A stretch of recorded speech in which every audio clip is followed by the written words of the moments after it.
Halo semuanya, selamat datang di pembahasan kita kali ini.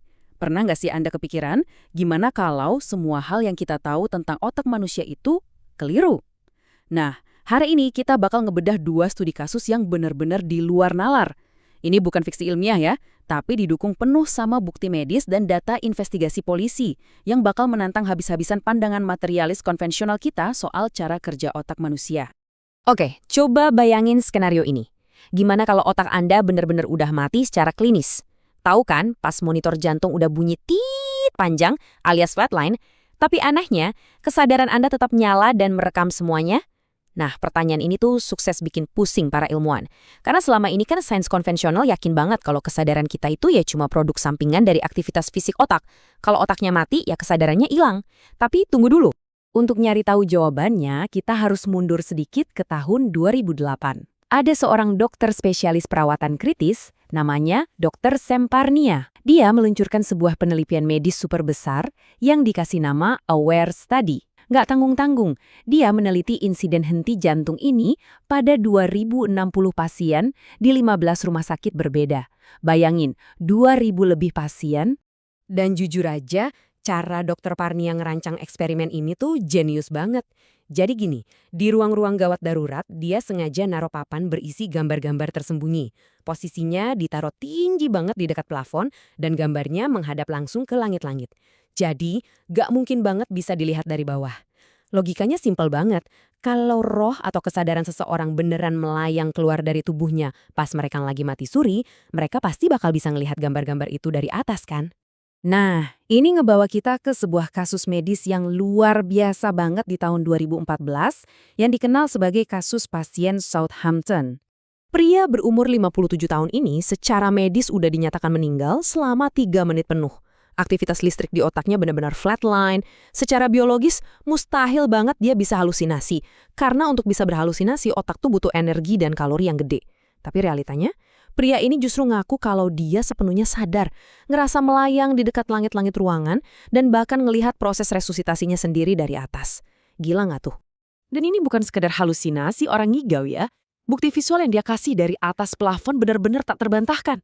Dia bisa ngejelasin tata letak ruangan dengan super presisi, dia ingat ada satu perawat tertentu di sana, dan yang paling spesifik, dia ngeliat ada seorang dokter pria, botak, badannya gempal dan pakai baju operasi warna biru. Pas dokter Parnia ngecek jadwal piket rumah sakit, tebak apa yang terjadi? Dokter dengan ciri-ciri fisik persis kayak gitu memang beneran ada di ruangan itu menangani dia. Oke, visual mungkin masih bisa bikin orang skeptis. Tapi tunggu sampai Anda dengar ini.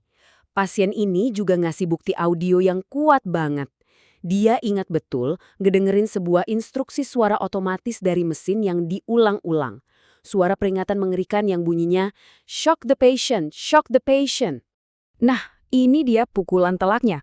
Waktu tim medis ngeprint log dari mesin AED atau alat kejut jantung itu, catatannya nunjukin kalau suara peringatan tadi berbunyi di menit dan detik yang sama persis dengan ingatan out of body pasien tadi.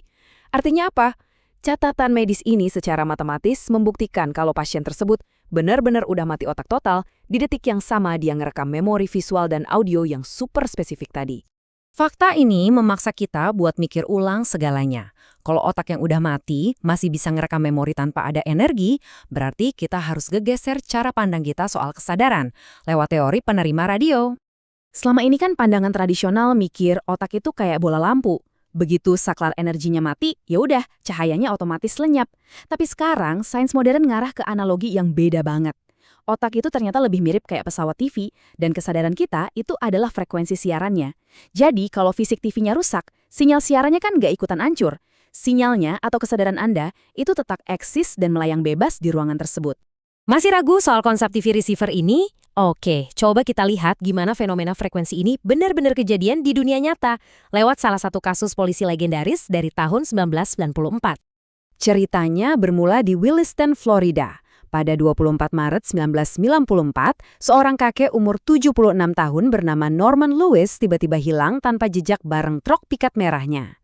Berhari-hari polisi nyari pakai anjing pelacak sampai helikopter, tapi hasilnya nihil. Bener-bener jalan buntu. Saking putus asanya, polisi akhirnya diam-diam minta bantuan Noreen Rinneer, seorang cenayang yang sering banget ngebantu FBI. Polisi nggak ngasih tahu detail apa-apa soal kasusnya. Mereka cuma nyerahin salah satu barang pribadi milik si kakek ke Noreen. Nah, yang terjadi selanjutnya ini yang menarik. Begitu Noreen megang barang itu, dia langsung masuk ke kondisi trans yang dalam banget.